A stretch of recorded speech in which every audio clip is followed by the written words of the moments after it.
Chapter and Epilogue, A Sign Far Beyond. Under a Luminous Sky. By Jake the Army Guy. Epilogue, A Sign Far Beyond.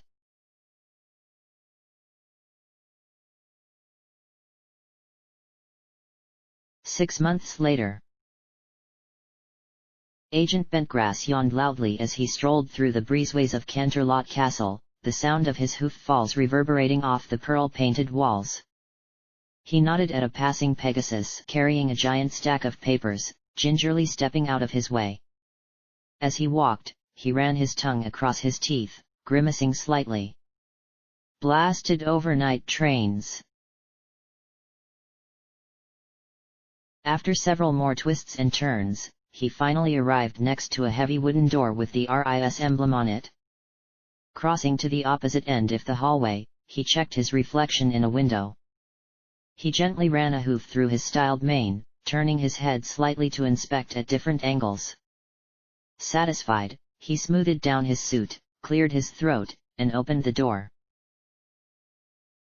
He was instantly greeted by the sound of several quills scribbling furiously on parchment. Easing the door shut behind him, he smiled at the mare behind the desk along the left wall.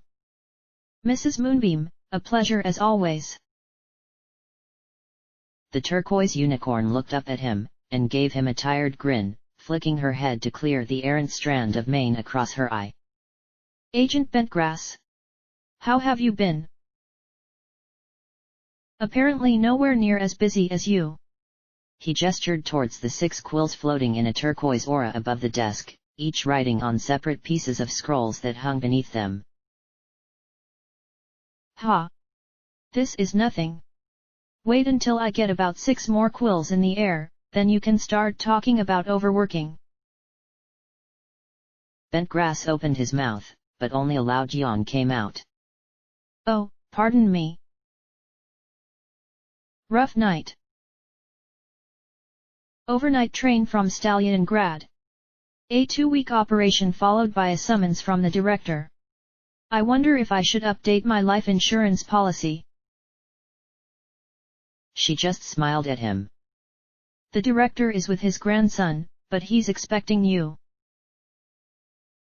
With a final smile and nod, Bentgrass walked to the large door with a frosted window, the words "Director Top-Notch" painted in thick black letters in the middle.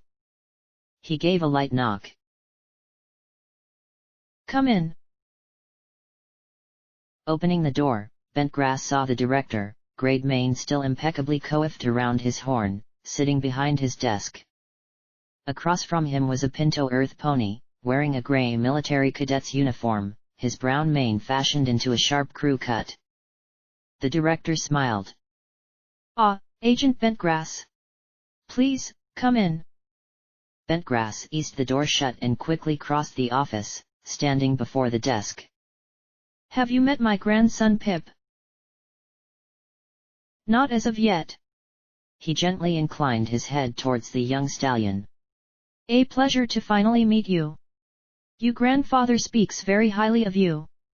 I see you've been accepted to the military academy at West Hoof." Pip opened his mouth to speak, but Notch cut him off. "Halfway through the semester, and he's already at the top of his class," he said with a wide grin. "Ah, Granddad?" Pip turned away slightly. "You know, Pip," Notch comically lowered his voice, "Agent Bentgrass here spent 6 years in the Night Guard." At this, Pip immediately looked up at Bentgrass, his eyes wide. "You worked for Princess Luna? That's so wicked." He puffed his chest out. "I'm going to be captain of the Night Guard someday." "A lofty goal." Bentgrass smiled at him. "Well, if half of what your grandfather says about you is true, then Captains Anvil and Hammer may have competition in a few years." "Pip here is on his spring break." Notch threw a foreleg around Pip, hanging off of him like a foal. "He's cavorting with his lovely young mare friend. What's her name?" "Donkey, Dumpy." Dinky! Notch laughed. Okay, sorry. Say, how about you go down to the castle kitchen and save us a table? Need to talk a bit of shop with Agrostis here.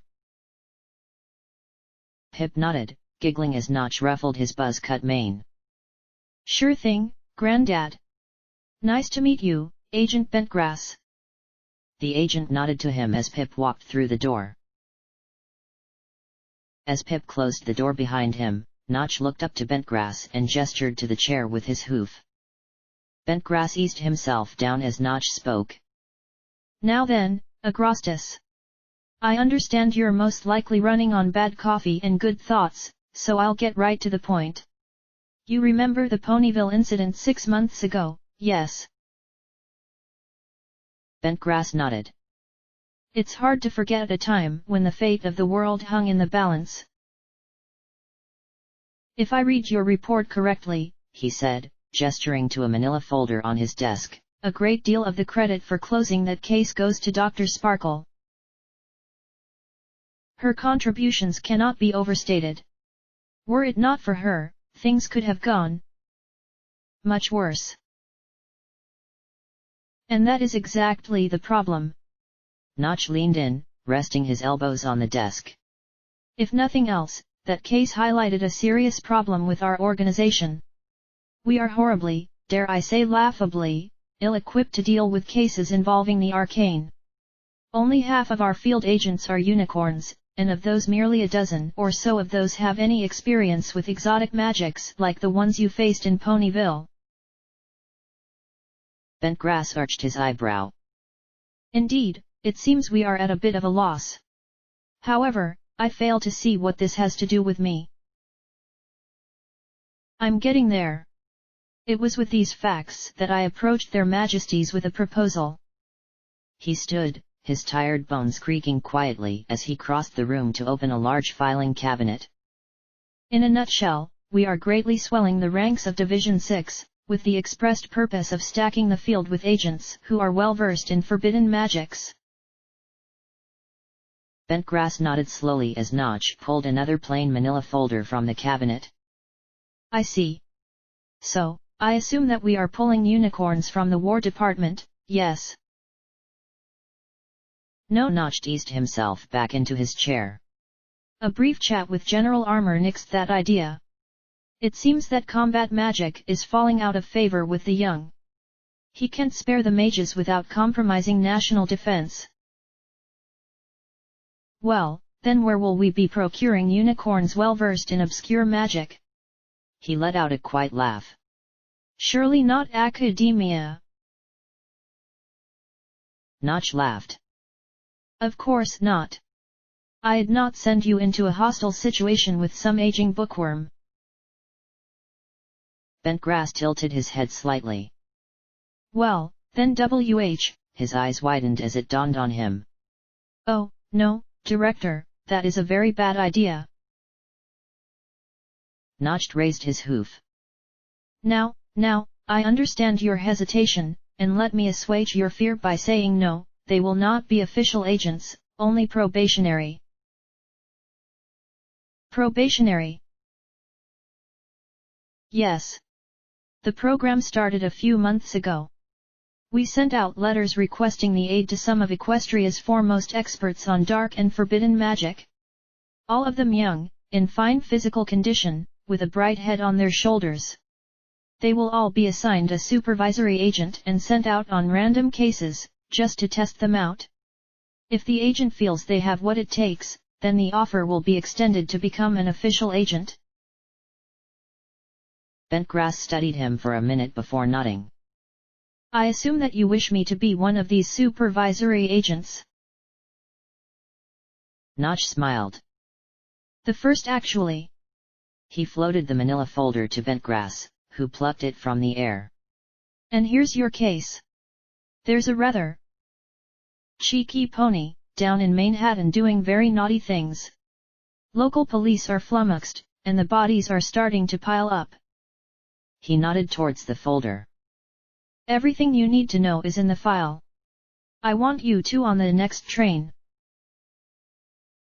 Bentgrass had opened the folder as Notch spoke, his eyes flying across the pages, soaking up the details.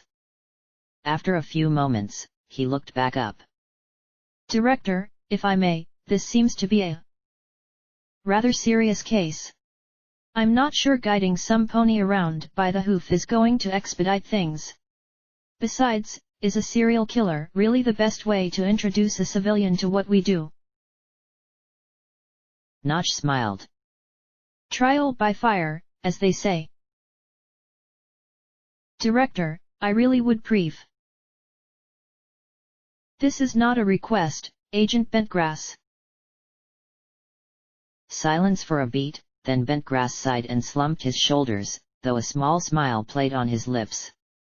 Very well, Director. Tell me, is she at least any good? I've always thought of myself as great. Bentgrass jumped ever so slightly at the new voice, he hadn't even heard the door open. Standing up and turning around, he looked at the new pony. A azure unicorn mare with a blue and white mane stood before him, a smug grin on her face. She wore a white coat, similar to his but with a collar more like a trench coat than his V-neck, that ran down her flank to just above her cutie mark. She approached the desk with a confident swagger, stopping just in front of Bentgrass. I assume you're the super agent every pony has been telling me about. Bentgrass arched his eyebrow, though his smile remained as he raised a hoof. Special Agent Bentgrass. Pleasure to meet you, miss. The mare maintained her brash smile and gently tapped his hoof. Probationary Agent Lulamoon. You may call me Trixie. Agents Bentgrass and Lulamoon will return in. Eye of the Beholder. End of chapter.